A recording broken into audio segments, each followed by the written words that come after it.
అండి అందరికీ welcome back to our channel. ఈరోజు రెసిపీ వచ్చేసి మటన్ దాల్చా హైదరాబాద్ స్పెషల్ అండి. చాలామందికి తెలుసో తెలియదు. మేమైతే మా ఇంట్లో చేసుకుంటుంటాం అనమాట. చాలా బాగుంటుంది హైదరాబాద్ స్పెషల్. మేము ఎలా చేసుకుంటామో మా రెసిపీ ఏంటో మీకు చూపిస్తాము రండి. ఫస్ట్ మనం మటన్ని మంచిగా క్లీన్ చేసేసుకొని ఇలా ఒక కుక్కర్లో వేసేసి 1 గ్లాస్ వాటర్ వేసుకోవాలండి. 1 గ్లాస్ వాటర్ వేసుకున్న తర్వాత అందులో కొంచెము ఉప్పు, నూనె వేసి ఒక 3 విజిల్స్ వరకు వచ్చేదాకా మంచిగా మటన్ ఉడికించుకోవాలన్నమాట. ఫస్ట్ మటన్ ఉడికితేనే కదండి మంచిగా బాగుంటుంది. అందుకే ఫస్ట్ మటన్ ఉడికించేసుకున్న తర్వాత ఒక బౌల్లో తీసి పెట్టేసుకోవాలన్నమాట పక్కకి. ఇలా ఒక సూపీగా అంటే కొంతమంది ఏం చేస్తారంటే వాటర్ని తీసేస్తారనమాట మటన్ ఉడికిన తర్వాత. కానీ ఆ మటన్లో ఉడికిన వాటరే మనకి కుకింగ్కి చాలా బాగుంటుందండి. అలా వేసి కుక్ చేస్తే చాలా టేస్ట్గా ఉంటుందన్నమాట. ఇప్పుడు మనము పప్పును ఉడకబెట్టుకుంటాము. ఒక చిన్న బౌల్ పప్పు తీసుకొని కడిగేసి అందులో కొంచెం వాటర్ వేసి పసుపు, నూనె వేసి ఉడికించుకోవాలండి. మెత్తగా ఉడికించుకొని పక్కకు పెట్టేసుకొని ఇప్పుడు మనము దాల్చా కావాల్సిన పదార్థాలు అంటే తెలుసుకుందాం. టమాటా, ఉల్లిగడ్డ, ఆనపకాయ, పచ్చిమిరపకాయలు, పుదీనా, కొత్తిమీర అండి. ఇవి మనం తీసి పక్కకు పెట్టుకున్న తర్వాత ఒక స్టవ్ ఆన్ చేసి ఒక బౌల్లో పెట్టి అందులో ఆయిల్ వేసేసి ఒక 4 లవంగాలు, 4 ఇలాచీలు, 4 దాల్చిన చెక్కలు, ఒక పెద్ద ఇలాచీ వేసేసి అవి మంచిగా ఫ్రై చేసేసుకోవాలన్నమాట. అవి మంచిగా ఫ్రై అయిన తర్వాత అందులో మనము ఆనియన్స్ వేసుకోవాలండి. ఆనియన్స్ ఎప్పుడైనా సాంబార్లో కానీ ఇట్లా దాల్చాలో కానీ పెద్ద పెద్ద ముక్కలుగా కట్ చేసి వేసుకోవాలన్నమాట. కర్రీలో వేసినట్టు చిన్న చిన్న ముక్కలుగా చేసుకోకుండా పెద్ద పెద్ద ముక్కలు వేసుకొని అందులో కొంచెం అది మగ్గడానికి ఉప్పు వేసేసుకోవాలన్నమాట. అది మంచిగా మగ్గిన తర్వాత పచ్చిమిరపకాయలు వేసి అవి కూడా మంచిగా మగ్గాలన్నమాట. ఆయిల్లో మగ్గిన తర్వాత అవంతా ఫ్లేవర్ మంచిగా అంతా పట్టిన తర్వాత ఇప్పుడు మనం పుదీనా, కరివేపాకు వేసుకోవాలి. ఈ పుదీనా, కరివేపాకు అయితే మాత్రం చాలా ఇంపార్టెంట్ అండి దాల్చాలో. వీటితోనే మంచి ఫ్లేవర్ మంచిగా బాగుంటుంది అనమాట టేస్ట్గా. కరివేపాకు, పుదీనా మంచిగా మగ్గిన తర్వాత ఇందులో మనం కొంచెము అల్లం వెల్లుల్లి పేస్ట్ వేసుకోవాలి. ఒక 2 టేబుల్ స్పూన్ వేసుకొని మంచి పచ్చివాసన పోయేదాకా ఫ్రై చేసిన తర్వాత ఇందులోనే మళ్ళీ పసుపు కూడా వేసుకోవాలండి. పసుపు కూడా వేసేసుకుని మంచిగా మగ్గిన తర్వాత ఇది కూడా ఆయిల్లో ఫ్రై అయిన తర్వాత అప్పుడు మనం టమాటా ముక్కలు వేసేసుకుందాం. నెక్స్ట్ టమాటా ముక్కలు కూడా మంచిగా సాఫ్ట్గా ఫ్రై అవ్వాలండి. మంచిగా కలుపుకోవాలన్నమాట. టమాటా ముక్కలు వేసి కలిపిన తర్వాత మంచి సాఫ్ట్గా మగ్గిన తర్వాత అందులో ఆనపకాయ వేసేసుకోవాలి.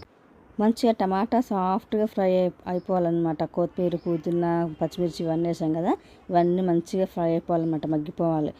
మగ్గిపోయిన తర్వాత అప్పుడు ఆనపకాయ ముక్కలు వేసి ఇవి మంచిగా అందులో కలిసేదాకా కలుపుకోవాలన్నమాట. మంచిగా మొత్తం అన్నీ కలుపుకున్న తర్వాత దీన్ని కూడా మూత పెట్టి ఒక 10 మినిట్స్ మగ్గించాలండి. సాఫ్ట్గా అయిపోవాలన్నమాట ఆనపకాయ ముక్కలు కూడా. ఆనపకాయ ముక్కలు పెద్ద పెద్ద ముక్కలుగానే కట్ చేసి వేసుకుంటేనే బాగుంటుందండి. చిన్న చిన్న ముక్కలుగా చేయకండి, పెద్ద పెద్ద ముక్కలుగా వేసుకుంటేనే బాగుంటుంది అనమాట. ఇవి కూడా మగ్గిన తర్వాత అప్పుడు ఇందులో కారం, ఉప్పు వేసి ఆ కారం, ఉప్పు కూడా మంచిగా ఆయిల్లో ఫ్రై అయిపోవాలన్నమాట. లేకపోతే మొత్తం ఏమంటారు కారంగా ఉప్పుగా అట్లా మగ్గకుండా ఉండిపోతుంది అనమాట, బాగుండదు ఫ్లేవర్. సో ఇది మంచిగా ఫ్రై అయిన తర్వాత మటన్ ఉడకబెట్టిన మటన్ వేసేసుకోవాలన్నమాట. సో అట్లనే అంటే ఆ సూప్తోనే వేసేసుకోవాలన్నమాట. వేసేసుకున్న తర్వాత మంచిగా అది ఆ ముక్కలకు అన్నిటికీ పట్టేలా మంచిగా కలపాలన్నమాట. కలిపి కొద్దిసేపు ఉడకనివ్వాలి. ఆ ఫ్లేవర్ అంతా మటన్కి పట్టాలి కదండి, ఉప్పు కారం అంతా మంచిగా పట్టి ముక్క కూడా టేస్ట్గా ఉండేటట్టుగా మంచిగా ఫ్రై అయిన తర్వాత మంచిగా ఇట్లా కొంచెం సేపు మూత పెట్టి ఉడికించుకోవాలన్నమాట. ఎట్లా అంటే మంచిగా గ్రేవీ అన్నది దగ్గరికి అయ్యి ఆయిల్ ఇట్లా పైకి వచ్చేస్తుంటుంది. ఇలా దగ్గరికి మంచిగా మగ్గిన తర్వాత ఇందులో కొంచెము ధనియాల పొడి కూడా వేసుకోవాలండి. ధనియాల పొడి మనము తర్వాత కూడా వేసుకోవచ్చు, కాకపోతే ఇప్పుడు వేసుకుంటేనే ఫ్లేవర్ అనేది బాగుంటుంది అనమాట. ముక్కలకన్నిటికీ ఆనపకాయ, మటన్ ఉడకబెట్టిన మటన్ అన్నీ వేసాం కదా, వాటికి అన్నిటికీ మంచి ఫ్లేవర్ పడుతుందండి ధనియాలు వేస్తే. ఇప్పుడే పొడి వేస్తే తర్వాత కూడా వేసుకుంటా అంటే వేసుకోవచ్చు, కాకపోతే నేను ఇక్కడ వేస్తే ఏంటంటే ఫ్లేవర్ అనేది బాగుంటుంది అనమాట, మంచిగా ఉంటుంది. మంచిగా అలా ఆయిల్లో ఫ్రై అయిపోయి మంచి ఫ్లేవర్ బాగుంటుంది అనమాట. ఇప్పుడు ఇందులో ఉడకబెట్టిన పప్పు వేసుకొని అది కూడా మొత్తం మిక్సింగ్ చేసేసుకోవాలి. అంత మసాలాలన్నీ ఆ పప్పులో మంచిగా ఫైన్గా మిక్స్ అయిపోవాలన్నమాట. మిక్స్ అయ్యేదాకా మంచిగా కలిపిన తర్వాత ఒక నిమ్మకాయ సైజ్ అంతా చింతపండు తీసుకొని నానబెట్టి గుజ్జులాగా తీసుకోవాలండి. గుజ్జులాగా తీసుకొని ఆ గుజ్జుని పోసి మళ్ళీ మీకు ఎన్ని కావాలో అంత క్వాంటిటీ వాటర్ వేసుకోవాలన్నమాట.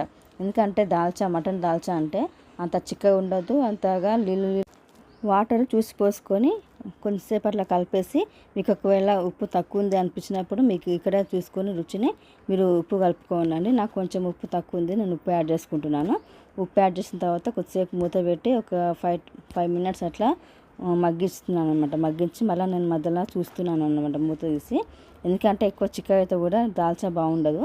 కొంచెము అంత చిక్కగా ఉండొద్దు, అంతగా పలసగా ఉండొద్దు, మీడియంగా ఉండేటట్టు చూసుకొని మీరు మంచిగా అంటే సరిపోయింది, చిక్కగా పడింది చాలు అనుకుని మీకు అర్థమైపోతుంది కదా.